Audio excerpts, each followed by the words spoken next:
ಮಕ್ಕಳೇ, ಎಲ್ರಿಗೂ ಬೆಳಗಿನ ಶುಭೋದಯಗಳು. ಇವತ್ತು ಕನಕದಾಸರ ಜಯಂತಿ.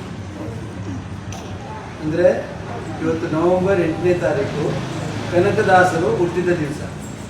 ಕನಕದಾಸರು ಅಂದರೆ ಯಾರು? ಸುಮಾರು 519 ವರ್ಷದ ಹಿಂದೆ, 520 ವರ್ಷದ ಹಿಂದೆ ಕರ್ನಾಟಕದಲ್ಲೇ ಒಬ್ಬ ಶ್ರೇಷ್ಠ ಮಹಾಪುರುಷ ಜನಿಸಿದ್ದಾರೆ. ಅವನ ಹೆಸರು ತಿಮ್ಮಪ್ಪ ನಾಯಕ್ ಅಂತ. ಅವನಿಗೆ ಫಸ್ಟಿಗೆ ಅವರ ಅಪ್ಪ ಅಮ್ಮ ತಿಮ್ಮಪ್ಪ ನಾಯಕ್ ಅಂತೇಳಿ ಹೆಸರಿಟ್ಟರು. ಅವರ ಅಮ್ಮ ಮತ್ತು ಅಪ್ಪ ಇಬ್ಬರು ಸಹ ಮಹಾನ್ ದೈವ ಭಕ್ತರು, ಗೊತ್ತಾಯ್ತಾ? ಹಾಗಾಗಿ ಹುಟ್ಟಿನಿಂದಲೇ ಅವನಲ್ಲಿ ದೈವ ಭಕ್ತಿ ತುಂಬಿ ತುಳುಕ್ತಾ ಇತ್ತು. ಅವನು ಹುಟ್ಟಿನಲ್ಲಿ ಕುರುಬ ಜಾತಿ, ಕುರುಬ್ರು ಅಂತ ಗೊತ್ತಲ್ವಾ, ಕುರಿ ಕಾಯುವವರು. ಆದರೆ ಅವನ ಅಪ್ಪ ಸೇನೆಯಲ್ಲಿ ದಂಡನಾಯಕನಾಗಿದ್ದ. ಇವನಿಗೂ ಅದೇ ಕೆಲಸ ಸಿಕ್ತು. ದಿನ ಪ್ರತಿನಿತ್ಯ ದೇವರ ಪೂಜೆ ಪುರಸ್ಕಾರ ನೀವು ಯಾವ ಥರ ಮಾಡ್ತೀರಿ ಅದಕ್ಕಿಂತ ಚೆನ್ನಾಗಿ ಭಕ್ತಿಯಿಂದ ಮಾಡ್ತಾ ಇದ್ದ. ಹಾಗೆ ಮಾಡ್ತಾ ಇದ್ದಾಗೆ ಸೇನೆಯಲ್ಲಿ ಒಂದು ದಿವಸ ಯುದ್ಧ ನಡೆಯುತ್ತದೆ. ಯುದ್ಧದಲ್ಲಿ ಅವನಿಗೆ ಎಲ್ಲರನ್ನು ಕೊಲ್ತಾನೆ. ಯುದ್ಧ ಚೆನ್ನಾಗಿ ಮಾಡ್ತಾನೆ. ಯುದ್ಧದಲ್ಲಿ ಅವನಿಗೆ ದಂಡನಾಯಕನಾಗಿ ಆ ಯುದ್ಧದಲ್ಲಿ ಜಯ ಸಿಗುತ್ತೆ.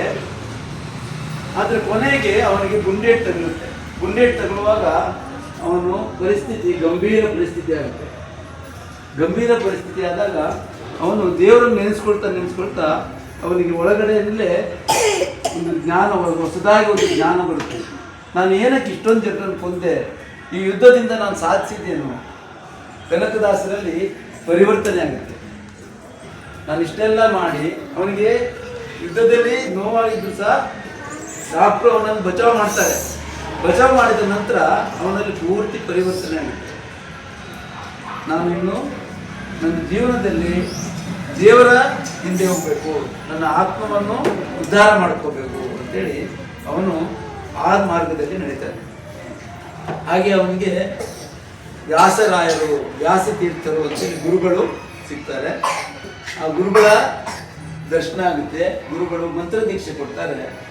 ತಿಮ್ಮಪ್ಪ ನಾಯಕ ಇದ್ದವನು ಗುರುಗಳು ಅವನಿಗೆ ಕನಕದಾಸ ಅಂತೇಳಿ ಹೆಸರು ಕೊಡ್ತಾರೆ. ಕನಕದಾಸ ಅಂತೇಳಿ ಪ್ರತಿಯೊಬ್ಬರಿಗೂ ಗುರುಗಳು ಒಂದ್ಸಲ ದೀಕ್ಷೆ ಕೊಡುವಾಗ ಅವರಿಗೆ ಹೊಸ ಹೆಸರು ಕೊಡ್ತಾರೆ. ನೀನು ಇವತ್ತಿನಿಂದ ಕೃಷ್ಣನ ಭಕ್ತ ಅಂತೇಳಿ. ಅವನು ಮೊದಲಿದ್ರು ಕೃಷ್ಣನ ಭಕ್ತನೇ ಇದ್ದ. ಗುರುಗಳ ಆಶೀರ್ವಾದ ಸಿಕ್ಕಿದ ಮೇಲೆ ಸಂಪೂರ್ಣವಾಗಿ ಕೃಷ್ಣನ ಭಕ್ತ ಆಗಬೇಕು. ಎಲ್ಲಿವರೆಗೆ ಅಂತ ಹೇಳಿದ್ರೆ ಅವನಿಗೆ ಪ್ರತಿಯೊಂದು ಕಡೆಯಲ್ಲೂ ದೇವರು ಕಾಣ್ತಾ ಇದ್ದ. ಒಂದ್ಸಲ ಏನಾಯ್ತು, ಆ ಗುರುಗಳು ಈಗ ನಿಮ್ಮ ಥರನೇ ಎಲ್ಲ ಮಕ್ಕಳು ಇರ್ತಾರಲ್ವಾ ಗುರುಕುಲದಲ್ಲಿ. ಒಂದ್ಸಲ ಗುರುಗಳು ಏನು ಮಾಡ್ತಾರೆ, ಎಲ್ರಿಗೂ ಒಂದೊಂದು ಬಾಳೆಹಣ್ಣು ಕೊಡ್ತಾರೆ. ಹೊರಗೆ ಕೂತ್ಕೊತೀನಿ, ಎಲ್ರಿಗೂ ಒಂದೊಂದು ಬಾಳೆಹಣ್ಣು ಕೊಡ್ತಾರೆ. ಬಾಳೆಹಣ್ಣು ಕೊಟ್ಬಿಟ್ಟು ಯಾರು ನೋಡಿದ ಹಾಗೆ ಇದನ್ನು ತಿನ್ನಬೇಕು ಅಂತೇಳಿ ಹೇಳ್ತಾರೆ. ಎಲ್ರಿಗೂ ಒಂದೊಂದು ಬಾಳೆಹಣ್ಣು ಕೊಟ್ಬಿಟ್ಟು ನೀವು ಯಾರು ಸಹ ನೀವು ಬಾಳೆಹಣ್ಣು ತಿನ್ನೋದನ್ನು ನೋಡಬಾರ್ದು ಅಂತ ಹೇಳ್ಬಿಟ್ಟು ಕೊಡ್ತಾರೆ. ಎಲ್ಲರೂ ಬಾಳೆಹಣ್ಣು ತಿಂದ್ಬಿಟ್ಟು ಬರ್ತಾರೆ. ಆದರೆ ಕನಕದಾಸ ಒಬ್ಬ ಮಾತ್ರ ಹಂಗೆ ಬಾಳೆಹಣ್ಣು ವಾಪಸ್ ತಗೊಂಡು ಬರ್ತಾನೆ. ಎಲ್ಲರೂ ಬಾಳೆಹಣ್ಣು ತಿಂದ್ಬಿಟ್ಟು ಬರ್ತಾರೆ. ಕನಕದಾಸ ಮಾತ್ರ ಬಾಳೆಹಣ್ಣು ವಾಪಸ್ ತಂದು ಬರ್ತಾನೆ. ಆವಾಗ ಗುರುಗಳು ಕೇಳ್ತಾರೆ, ಯಾಕಪ್ಪ ನಿನ್ಗೇನು ಹೇಳಿದ್ರು? ಎಲ್ಲರೂ ಬಾಳೆಹಣ್ಣು ತಿಂದು ಬರ್ಲಿಕ್ಕೆ ಹೇಳಿರ್ತಾನೆ. ಯಾರು ನೋಡಿದಂಗೆ ತಿನ್ಬೇಕು, ಯಾರ ಕಣ್ಣಿಗೂ ಕಾಣಬಾರ್ದು, ಯಾರು ನೋಡಿದಾಗೆ ತಿನ್ನು ಅಂತ ಹೇಳಿದ್ರೆ ಎಲ್ಲರೂ ತಿಂದು ಬಂದಿದ್ದಾರಲ್ವಾ. ಒಬ್ಬೊಬ್ಬರು ಹೇಳ್ತಾರೆ, ನಾನು ರೂಮ್ ಒಳಗೆ ಬಾಗಿಲು ಹಾಕ್ಬಿಟ್ಟು ತಿಂದೆ, ನಾನು ಅಲ್ಲಿ ಹೋಗಿ ತಿಂದೆ, ಯಾರು ನೋಡಿದಂಗೆ ತಿಂದೆ ಅಂತೇಳಿ ಎಲ್ಲರೂ ಬಂದು ತಿಂದ್ಬಿಟ್ಟು ಹೇಳ್ತಾರೆ. ಕನಕದಾಸ ಏನು ಹೇಳ್ತಾನೆ, ಯಾರು ನೋಡದಂಗೆ ತಿನ್ಲಿಕ್ಕೆ ಸಾಧ್ಯನೇ ಇಲ್ಲ ನನಗೆ, ಯಾಕಂದರೆ ಪ್ರತಿಯೊಂದು ಕಡೆಯಲ್ಲೂ ದೇವರಿದ್ದಾನೆ ಅಂತ. ದೇವರು ನೋಡ್ತಾ ಇರ್ತಾರೆ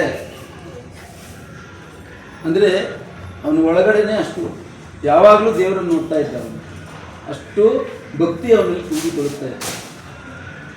ಮುಂದೆ ಅವನು ಮಹಾಜ್ಞಾನಿ ಆಗ್ತಾನೆ. ಅನೇಕ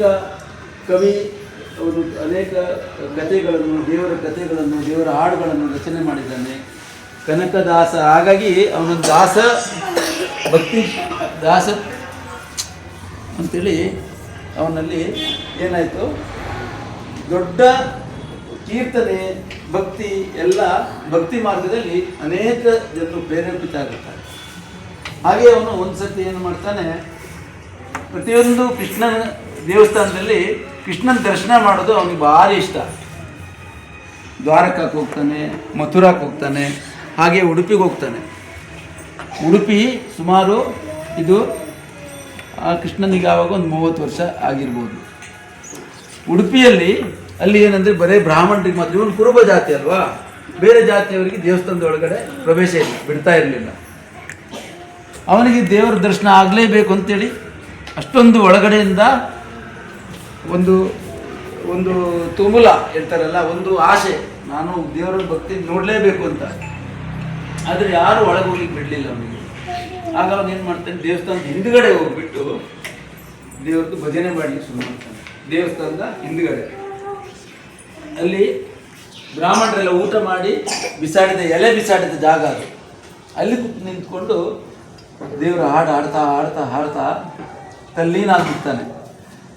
ಇವನ ಭಜನೆ ಹಾಡು ಕೇಳಿ ಆ ಭಗವಂತನಿಗೆ ಇವನಿಗೆ ದರ್ಶನ ಕೊಡಬೇಕು ಅನಿಸುತ್ತೆ. ಈ ಥರ ಇದ್ದ ಭಗವಂತ ಹಿಂದ್ಗಡೆ ಹೋಗಿ ಅವನು ಭಜನೆ ಮಾಡ್ತಾ ಇದ್ದಿದ್ದಲ್ವ, ಹಾಡಾಡ್ತಾ ಇದ್ದಿದ್ದು. ಭಗವಂತ ಏನಾಗ್ತಾನೆ, ತಿರುಗ್ತಾನೆ, ಪೂರ್ವದಿಂದ ಪಶ್ಚಿಮಕ್ಕೆ ಮುಖ ತಿರುಗುತ್ತೆ. ಅಲ್ಲಿ ಗೋಡೆ ಇದೆ ಅಲ್ವಾ, ಗೋಡೆ ಓಪನ್ ಆಗುತ್ತೆ, ಗೋಡೆ ಬಿರುಕು ಬೀಳುತ್ತೆ, ಓಪನ್ ಆಗುತ್ತೆ. ಅದರ ಹಿಂದ್ಗಡೆ ದೇವಸ್ಥಾನದ ಗೋಡೆ ಇದೆ, ಅದೂ ಬಿರುಕು ಬೀಳುತ್ತೆ. ಆದರೆ ಈ ದೇವಸ್ಥಾನದ ಹಿಂದ್ಗಡೆ ಇವನು ಭಜನೆ ಮಾಡ್ತಾ ಇರ್ತಾನೆ. ಎಲ್ಲ ಗೋಡೆಗೆ ದೊಡ್ಡ ತೂತು, ಇಷ್ಟು ದೊಡ್ಡ ತೂತಾಗುತ್ತೆ, ಗುಡಿಯೊಳಗೂ ತೂತಾಗುತ್ತೆ. ಅವನಿಗೆ ದೇವ್ರ ದರ್ಶನ ಕೊಡ್ತಾರೆ. ದೇವರ ಮೂರ್ತಿನೂ ತಿರುಗುತ್ತೆ, ಕೃಷ್ಣನ ಮೂರ್ತಿ ಆಯ್ತಾ. ಅಲ್ಲಿ ದೇವರು ಅವನಿಗೆ ದರ್ಶನ ಕೊಡ್ತಾನೆ. ದೇವರಿಗೆ ಅವನು ಅಲ್ಲಿಂದಲೇ ಆರತಿ ಮಾಡ್ತಾನೆ. ಇವತ್ತು ಸಹ ನೀವು ಉಡುಪಿಯಲ್ಲಿ ನೋಡಿದರೆ ಅಲ್ಲಿ ಈಗ ಎಲ್ಲಿ ಬಿರುಕು ಬಿದ್ದಿದೆ ಅಲ್ವಾ, ಅಲ್ಲಿ ಕಿಂಡಿ ಥರ ಮಾಡಿ ಕೃಷ್ಣ ಒಂದ್ಸತಿ ತಿರುಗಿದವನು ವಾಪಸ್ ತಿರುಗಲಿಲ್ಲ. ಈಗ ನೀವು ಉಡುಪಿಯಲ್ಲಿ ದೇವ್ರ ದರ್ಶನಕ್ಕೆ ಹೋದರೆ ನೀವು ದೇವ್ರದ್ದು ಅಲ್ಲಿಗೆ ಗುಡಿಯ ಬಾಗಿಲ್ತಿದ್ರೆ ಕೃಷ್ಣನ ಬೆನ್ನು ಕಾಣಿಸುತ್ತೆ ನಿಮಗೆ. ಹಾಗಾಗಿ ಪುರೋಹಿತರು ಒಳಗೆ ಹೋಗ್ಬಿಟ್ಟು ಬಾಗಿಲು ಹಾಕ್ಬಿಡ್ತಾರೆ. ಕೃಷ್ಣನ ಮುಖ ಯಾವ ಥರ ಇದೆ, ಹಿಂದ್ಗಡೆಗಿದೆ ಗೊತ್ತಾಯ್ತಾ, ಪಶ್ಚಿಮದ ಕಡೆ ಇದೆ. ಅಲ್ಲಿ ಆರತಿ ಎಲ್ಲ ನಾವು ನೋಡ್ಬೇಕಂದ್ರೆ ಕೃಷ್ಣ ಕನಕನ ಕಿಂಡಿಯಿಂದ ಅಂದರೆ ಕಿಟಕಿ ಥರ ಮಾಡಿದ್ದಾರೆ ಗೊತ್ತಾಯ್ತಾ. ನವದ್ವಾರಗಳು 9 ಹೋಲ್ ಮಾಡಿದ್ದಾರೆ, ಕಿಟಕಿ ಥರ ಮಾಡಿದ್ದಾರೆ. ಹಿಂದ್ಗಡೆನೂ ಕನಕನ ಕಿಂಡಿಯಿಂದಲೇ ಕೃಷ್ಣನ ದರ್ಶನ ಇವತ್ತಿಗೂ ಸಹ. ಸೊ ಆ ಕನಕನ ಕಿಂಡಿಯಿಂದ ಇವತ್ತಿನ ದರ್ಶನ ಆಗಿರೋದ್ರಿಂದ ಕೃಷ್ಣ ನಮಗೆ ದರ್ಶನ ಕೊಡೋದು ಹಿಂದ್ಗಡೆಯಿಂದ ಗೊತ್ತಾಯ್ತಾ. ಈಗ ಅವನಿಗೆ ಪ್ರತಿಷ್ಠಾಪನೆ ಮಾಡಿ ಪೂರ್ವ ಮುಖ ಮಾಡಿ ಈಗ ಪಶ್ಚಿಮದ ಕಡೆಗೆ ಅವನು ತಿರುಗಿದ್ದಾನೆ ಗೊತ್ತಾಯ್ತಾ. ಸೊ ಈ ಕನಕನ ಕಿಂಡಿಯಿಂದಲೇ ದರ್ಶನವಾಗೋದ್ರಿಂದ ನಮಗೀಗ ಆಗ ಉಡುಪಿಯ ಒಂದು ವಿಜೃಂಭಣೆಯೂ ಜಾಸ್ತಿ ಆಯಿತು. ಉಡುಪಿಯು ಹೆಸರುವಾಸಿ ಆಯಿತು. ಈ ಭಕ್ತ ಕನಕನಿಂದಾಗಿ ಉಡುಪಿಗೂ ಸಹ ತುಂಬ ಹೆಸರುವಾಸಿ ಆಯಿತು. ಭಕ್ತ ಕನಕದಾಸ ಅಲ್ಲಿಂದ ಎಲ್ಲ ಕಡೆಗೆ ಹೋಗಿ ಈ ಭಕ್ತಿಯ ಒಂದು ಎಲ್ರಿಗೂ ಪಸರಿಸುತ್ತಾ ಎಲ್ರಿಗೂ ಭಕ್ತಿಯನ್ನು ಕೊಡುವವನು ಆದ ದೊಡ್ಡ ಭಕ್ತ ಅಂತೇಳಿ ಶ್ರೇಷ್ಠನಾಗಿ ಅವನು ಇದ್ದ.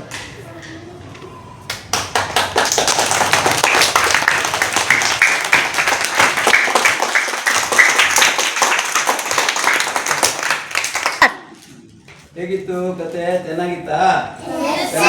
ಕತೆ ಕೇಳಿದ್ರು ತಾನೆ. ಕನಕದಾಸರ ಜಯಂತಿ ಪ್ರಯುಕ್ತ ಈಗ ಎಲ್ರಿಗೂ ನಮ್ಮ ಶಾಲಿನಿಯವರ ಚಾಕ್ಲೇಟ್ ಕೊಡ್ತಾರೆ. ಎಲ್ಲರೂ ಚಾಕ್ಲೇಟ್ ತಗೊಳ್ಳಿ. ಆಮೇಲೆ ಕನಕದಾಸರ ಥರನೇ ನೀವು ಸಹ ದೇವರದ್ದು ದೊಡ್ಡ ಭಕ್ತರಾಗಬೇಕು ಗೊತ್ತಾಯ್ತಾ. ಪ್ರತಿದಿನ ಕೃಷ್ಣನ ಪೂಜೆ ಮಾಡಬೇಕು. ಹರೇ ಕೃಷ್ಣ ಕೃಷ್ಣ ಕೃಷ್ಣ ಹರೇ ಹರೇ, ಹರೇ ರಾಮ ರಾಮ ರಾಮ ಹರೇ ಹರೇ. ಯಾವಾಗಲೂ ಕೃಷ್ಣನ ಜಪ ಮಾಡ್ತಾ ಇರಬೇಕು.